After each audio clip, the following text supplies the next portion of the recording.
Forgive me, lady, that I was the cause of your fall.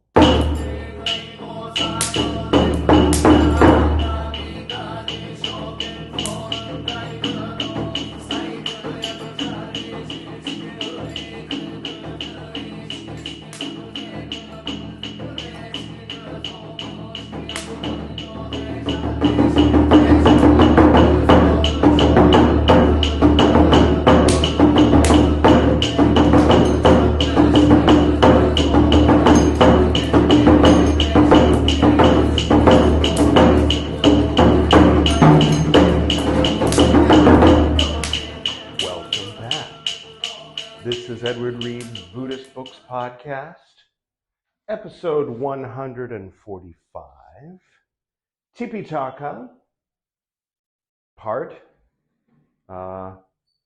79,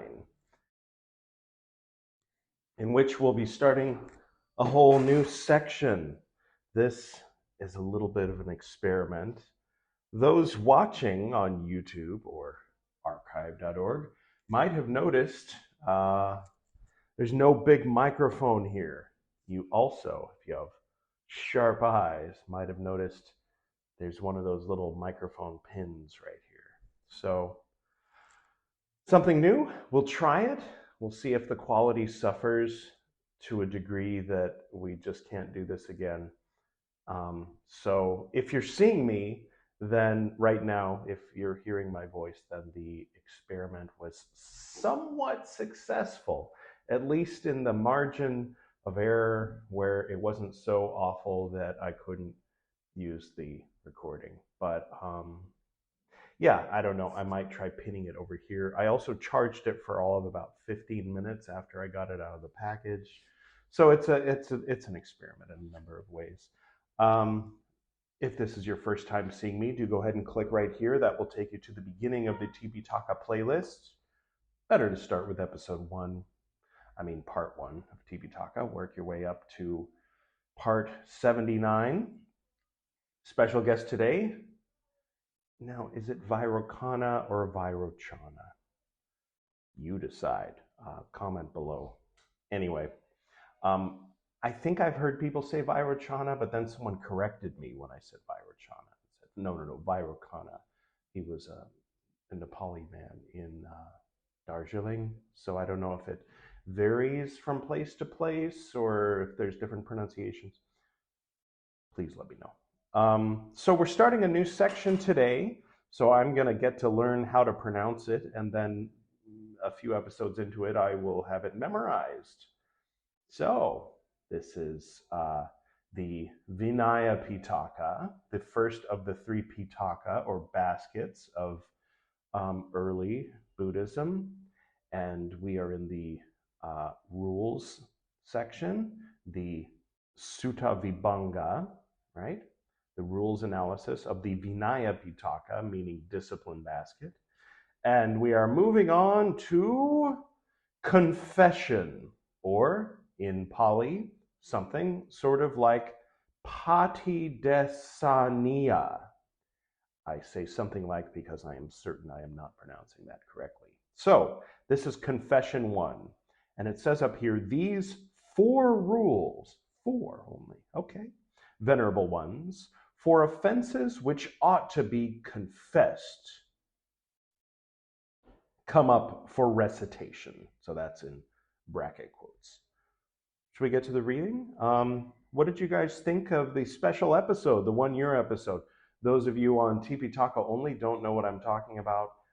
It's episode 144 of Edward Reed's Buddhist Books Podcast, which, by the way, I've shortened on the RSS feed for those of you who are nerds. So it'll show up now on Spotify and Apple and so on as just Buddhist Books Podcast rather than Edward Reed's quote Buddhist Books end quote podcast. And I've noticed a marked increase in listenership since I've done that. So people are more interested in Buddhist Books Podcast than they were in Edward Reed's quote Buddhist Books end quote podcast. Understandably so. Sometimes things are obvious to me, like after a few months, and I look back and go, what was I thinking back then? All right. How's the sound quality, by the way? I'm very curious about that. I will begin the reading. Confession. Pāṭidesaniya 1. By the time I have that memorized, we'll be on to another section because there's only 4 of these rules. At that time, the Enlightened One, the Lord, was staying at Savatthi in the Jeta Grove. See, I can move away from the desk. Isn't that fun? Sorry, getting distracted. He's in his usual hangout in the Jeta Grove in Anathapindika's monastery. Now, at that time, a certain nun, having walked for alms in Savatthi, having seen a certain monk at the time of going back, spoke thus, quote, "Come, master, accept alms," end quote. Quote, "Very well, sister," end quote, and he took everything. She, at the approach of parentheses meal and parentheses hyphen time, mealtime, was not able to walk for alms. She became famished. Now, those who haven't been astutely listening and taking notes should note that alms back in those days means food, not money. They were not permitted to touch money. So she gave him his food. Her food, right? Presumably. All right. Then that nun, on the second day, 3 dots. On the third day, having walked for alms in Savatthi, having seen that monk at the time of going back, spoke thus, quote, "Come, master, accept alms," end quote. I think she likes this monk, but she's a little awkward. 3 dots. She became famished. Then that nun, on the 4th day, went trembling along a carriage road. A householder, who was a merchant, coming along in a chariot the opposite way, spoke thus to the nun, quote, "Get out of the way, lady," end quote. She, turning aside, fell down just there. The householder, who was a merchant, apologized to the nun, saying, quote, "Forgive me, lady, that I was the cause of your fall," end quote. Quote, "I, householder, did not fall because of you, but I am simply very weak," end quote. Quote, "But why, lady, are you very weak?" End quote. Then this nun told this matter to the householder, who was a merchant. The householder, who was a merchant, having taken this nun to his house, looked down upon, criticized, spread it about, saying, quote, "How can these reverend sirs accept food alms from the hand of a nun? Women obtain things with difficulty," end quote. Monks heard this householder, who was a merchant, who 3 dots spread it about. Those who were modest monks, 3 dots spread it about, saying, quote, "How can this monk accept food from the hand of a nun?" End quote. "Is it true, as is said, that you, monk, accepted food from the hand of a nun?" End quote. Quote, "It is true, Lord." End quote. Quote, "Was she a relation of yours, monk, or not a relation?" End quote. Quote, "She was not a relation, Lord." End quote. Quote, "Foolish man. One who is not a relation does not know what is suitable or what is unsuitable, or what is right or what is wrong for a woman who is not a relation. How can you, foolish man, accept food from the hand of a nun who is not a relation? It is not, foolish man, for pleasing those who are not, parentheses, yet, close parentheses, pleased." three dots. And thus, monks, this rule of training should be set forth. Whatever monk should eat or partake of solid food or soft food, having accepted it with his own hand, from the hand of a nun who is not a relation, parentheses, and, close parentheses, who has entered among the houses, it should be confessed by that monk, saying, quote within quotes, I have fallen, your reverences, into a blameworthy matter, unbecoming, which ought to be confessed. I confess it, end quote within quotes, end quote.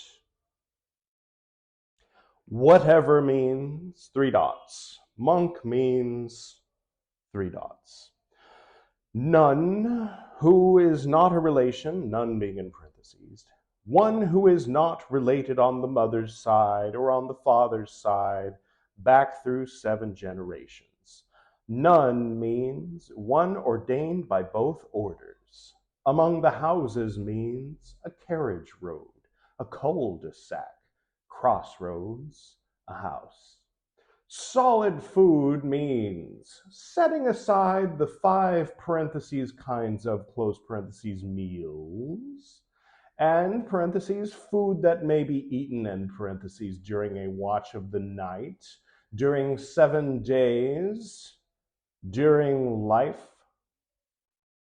The rest means solid food.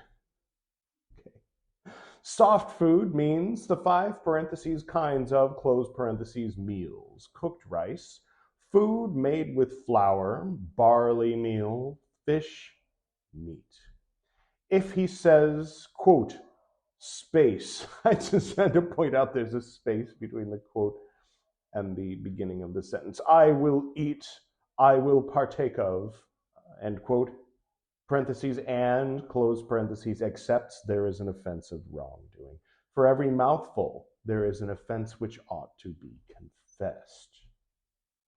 If he thinks that she is not a relation when she is not a relation, parentheses, and, close parentheses, having accepted with his own hand solid food or soft food from the hand of her who has entered among the houses, if he eats it or partakes of it, there is an offense which ought to be confessed. If he is in doubt as to whether she is not a relation, if he thinks that she is a relation when she is not a relation, 3 dots, offense which ought to be confessed. If he accepts, for the sake of nutriment, parentheses, food that may be eaten, end parentheses, during a watch of the night, during 7 days, during life, there is an offense of wrongdoing. For every mouthful, there is an offense of wrongdoing. If he accepts solid food or soft food from the hand of one ordained by one, parentheses, order only, close parentheses, thinking, quote, I will eat, I will partake of, end quote, there is an offense of wrongdoing. For every mouthful, there is an offense of wrongdoing. If he thinks that she is not a relation when she is a relation, there is an offense of wrongdoing. If he is in doubt as to whether she is a relation, there is an offense of wrongdoing. If he thinks that she is a relation when she is a relation, there is no offense.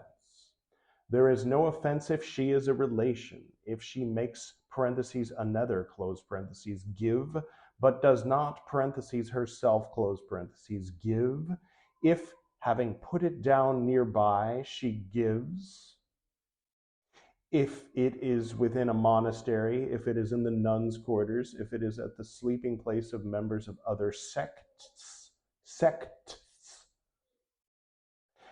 if it is on the way back, if, having taken it back from the village, she gives, if, when there is a reason, she gives, parentheses, food that may be eaten, close parentheses, during a watch of the night, during 7 days, during life. Well, there's your loophole right there. During life. And he makes use of it. If it is from a female probationer, she can go around giving her alms food to any monk she pleases, apparently. Or a monk can accept it, I should say. I guess the nun didn't do anything wrong here, right? A female novice, if he is mad, if you're a mad monk, you can basically do whatever you want. You're still a monk. It's like a wild rule. If he is the first wrongdoer. The first, meaning, no, it really is the first. There's only 4 rules of confession. So, for a couple reasons. One, since this is a bit of an experiment, do you hear that? The neighbor's dragging furniture around upstairs. Really doing a microphone test with this one in the form of an episode. And because there's only 4, why not make it 4 episodes just for fun? I'm going to be optimistic about my longevity and not, feel the need to compulsively read for 3 hours, every day in order to get through this all while I still am alive. I'm going to, take my time about it. Every couple weeks, read 20 minutes. I don't know. We'll see how it goes. Actually, that last one, and maybe talk a little, how I do that. The Fukan Zazengi, for those of you who heard that one, it kind of, if you listen, then it won't come as a surprise, but helped me reconnect with kind of some roots. Because back behind the years of being a yoga teacher and all that training and stuff like that, there was Zazen and wanting to sit in perfect lotus position. And back behind the Buddhist Books podcast, there was Dogen, right? And wanting to be, sharp enough, scholarly enough to catch every reference that he was making, because I appreciate his teachings, and his teachings were sit, zazen. So after I did that episode, I started to bring that back. I knew, but I didn't let myself think about it too hard, that I was going astray from my path, really, because my path was in silent meditation. And while I was practicing yoga daily with my wife, which is a wonderful practice, wonderful thing to do, the third limb of the 8 limbs, the poses, bit of pranayama, 4th limb. I wasn't really doing the seated work. Now, one can debate about what is and is not dhyana. Maybe it was dharana. Am I remembering that correctly? Which is just concentration. Anyway, I won't get into the weeds here, but the point being, I sat and spent a fair amount of time sitting. And even as I described to my friend Chris, rather than scrolling on social media until I was fully in that existential ennui, which is like a sort of profound and French kind of boredom, I would only go halfway toward profound existential ennui, and then I would turn off the computer or the tablet or whatever, the phone, and meditate, where you saw me earlier if you're watching this. And it was good. I recommend it. If you ever have the urge to watch me recite Buddhist books, maybe don't do that. Maybe just sit for half an hour. Let the thoughts pass by. And it helps to clarify things. It helps to kind of come into a sense of, okay, I can do this. I can make this change. I don't have to keep doing things the way that I'm doing them, which is, not very effective. It helps to do that. That's one of the things it does. Also brings you a step closer to enlightenment, because remember, it was sitting in meditation that led Lord Buddha. It was at 6 years? I've been saying 7 years. Maybe he spent the first year starving. I thought he spent 7 years starving, then stopped starving, and then anyway, as we continue reading, we'll get the real scoop. For now, don't believe anything I say when I'm not reading these books. And, when I am, take it with a grain of salt, because it was probably written centuries later. All right, so this has been episode 145 of the Buddhist Books podcast and Tipiṭaka Part 79. The Confessions, Part 1, the first confession, the first Pāṭidesaniya. Pāṭidesaniya. Pāṭidesaniya. Thank you all for going on this wild ride with me, and I do hope that the sound quality wasn't too bad. Should I pin it over here instead of here? Is that better? Is it worse? Is it the same? I'll go ahead and close. First, special thanks to Vairocana for being our guest today. And if you don't mind, I hope it doesn't come off as like disrespectful to ask this, but would you please do the trick? I love that. All right, so still Vairocana, different statue of Vairocana. Okay, I guess that's it. I'll go ahead and close with the usual prayer.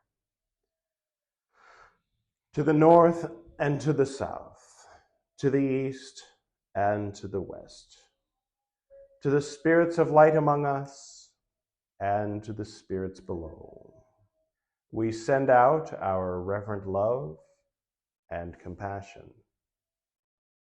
May all beings be happy.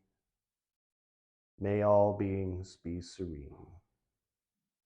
May all beings be in peace.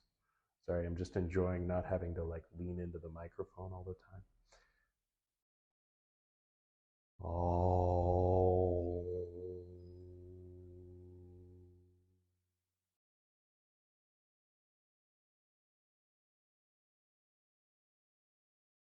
Until next time.